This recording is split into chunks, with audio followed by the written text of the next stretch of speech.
সন্তানের যদি শরীর খারাপ হয় না, তাহলে যে সেই মায়েদের কী অবস্থা হয় সে শুধু সেই মায়েরাই জানে। তো যাই হোক, আজকে আমার অবস্থাটাও সেরকম হয়েছিল। তো কি হয়েছিল তোমাদেরকে সেটা পুরো আমি পরে বলছি। তো চলো আগে তোমরা পুরো ভিডিওটা দেখতে থাকো। আশা করছি আমার এই ছোট্ট ভিডিওটি তোমাদের একটু হলেও ভালো লাগবে। তো চলো পুরো ভিডিওটা দেখতে থাকো। প্রতিদিন সকালে ঘুম থেকে ওঠার পর কিন্তু আগে আরিয়ানের আমাকে দরকার। তো যদি আমাকে না দেখতে পায় তাহলে কিন্তু সমানে ডাকতে থাকে, মা ও মা। তারপর আমার কোলে আসবে, আমাকে জড়িয়ে ধরবে, আদর করবে, আমাকে ওকে আদর করতে হবে। ব্যাস, আমার আদর খাওয়া হয়ে গেলে তারপর কিন্তু ওর গাড়িটা কোথায় সেটা নিয়েও ব্যস্ত হয়ে যায়। এটা কিন্তু প্রতিদিনই হতে থাকে। কোথায় গাড়ি, কোথায়?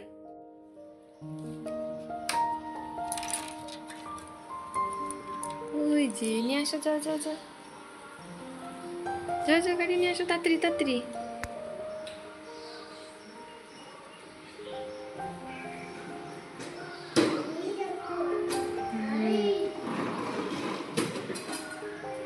চলে আসো, নিয়ে চলে আসো তাড়াতাড়ি তাড়াতাড়ি তাড়াতাড়ি তাড়াতাড়ি।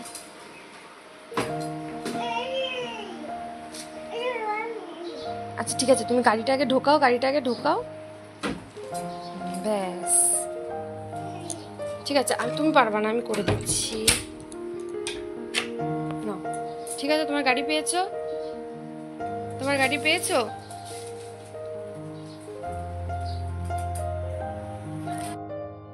আর এরপরে দেখো আরিয়ানের বাসি জামা কাপড়গুলো একদম ছাড়িয়ে দিয়েছি। এটা কিন্তু প্রতিদিনই করি। ওর যে জামা কাপড় পরে আর কি রাতে ঘুমাই, সেটা কিন্তু আমি সকালবেলাতেই চেঞ্জ করে একদম ওকে ওর মুখ টুক ধুয়ে তারপর দাঁত ব্রাশ করে ওকে একদম ফ্রেশ করে দিই। আর এই দুদিন ধরে দেখছি বৃষ্টির ওয়েদারের জন্য না রাতের দিকে বেশ ঠান্ডা পড়ছে।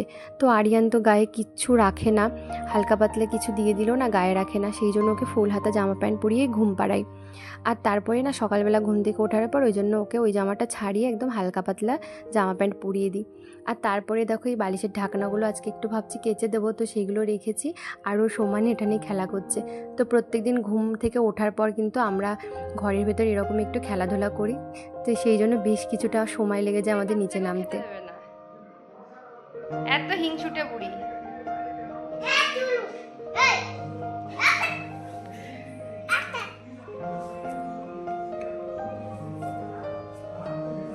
এবার বাচ্চাটা বিস্কুট খাবে, এটা দে না।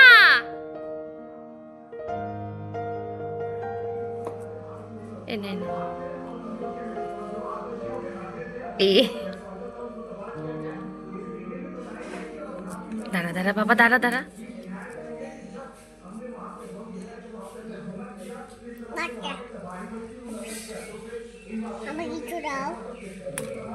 একজন বলে আমাকে একটু দাও। খাবে না, নে তোর বিস্কুট তুই খা খা খা।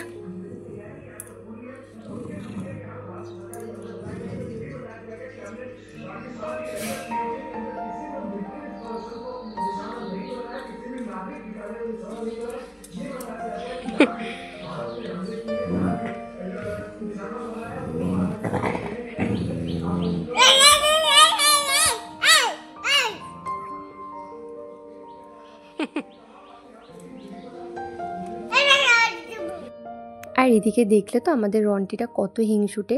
ওর খাবারের কাছে ওর বাচ্চারাও ঘেঁচতে পারবে না, তাহলে ওরকম করে রাগ দেখায়। তো যাই হোক, এদিকে মা কিন্তু এখন রান্না করছে মাছের ঝোল।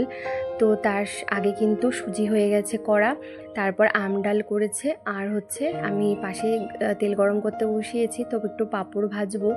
তো ভাই আজকে অফিস যাচ্ছে, সেই কারণে হচ্ছে টিফিন নিয়ে যাবে, তার জন্য সকালবেলাতে রান্না শুরু করে দিয়েছে।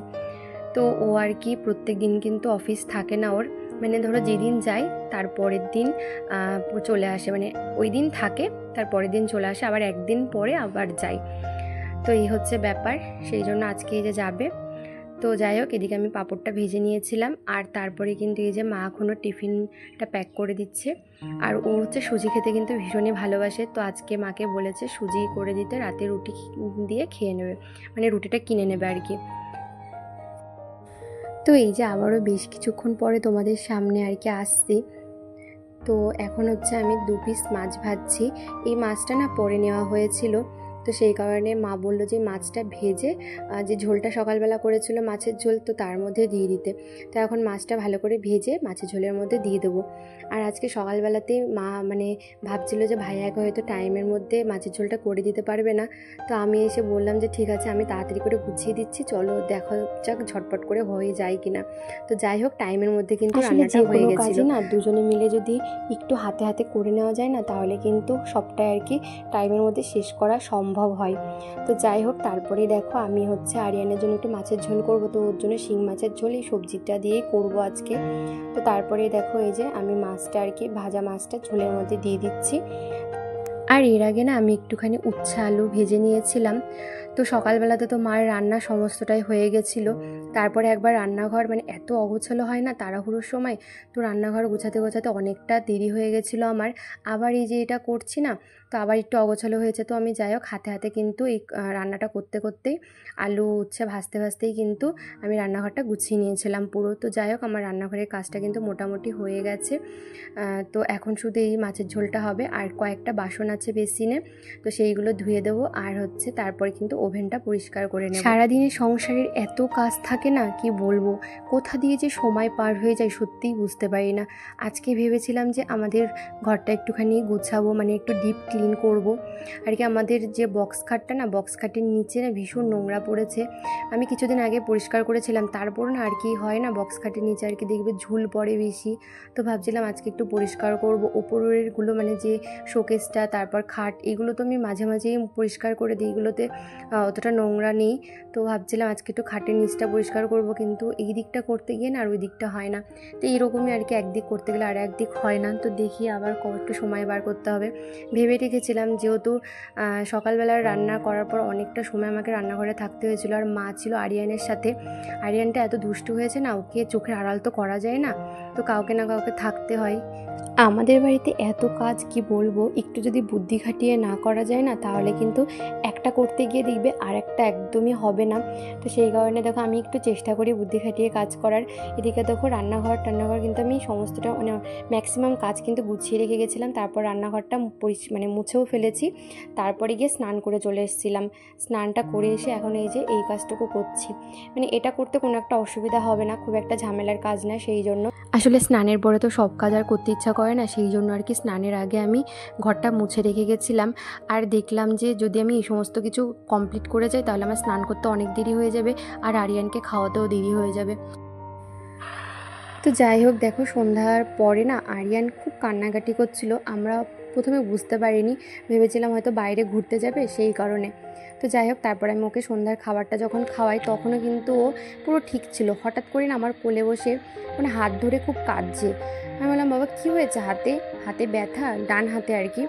তো ও তখন বলছে হ্যাঁ, আর যখনই হাতটা ধরছি তখনই না কান্না করছে, মানে হাত আর কিছুতেই নাড়াচ্ছে না। আমি তো প্রথমে ভয় পেয়ে গেলাম। তো যাই হোক, ওকে যখন ওপরে ঘুম পাড়াতে, শুধু সন্ধ্যার পর ঘুমাই, তো প্রায় 15-20 মিনিট মতন কিন্তু ঘুমাতে লাগে, সেখানে ও 1 মিনিটের মধ্যে ঘুমিয়ে পড়েছে।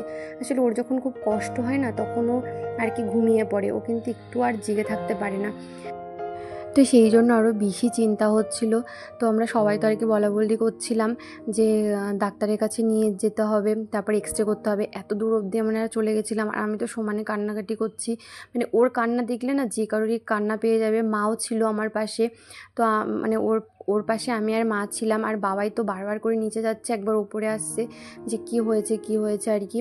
তো এরকম একটা ব্যাপার। তো যাই হোক, পরে কিন্তু আর কোনো অসুবিধা আর হয়নি ঠাকুরের আশীর্বাদে। মানে আমরা সবাই এত ভয় পেয়ে গেছিলাম না, কি বলবো। তো যাই হোক, এর মধ্যে যে বাইরে কুকুর বিড়ালগুলোকে খেতে দেওয়া হলো, আর আরিয়া নিজে এখনো পিপির কোলে। ও বাবা, ভালো লাগছে এখন? একটু হ্যান্ডশেক করো, ওই হাত দিয়ে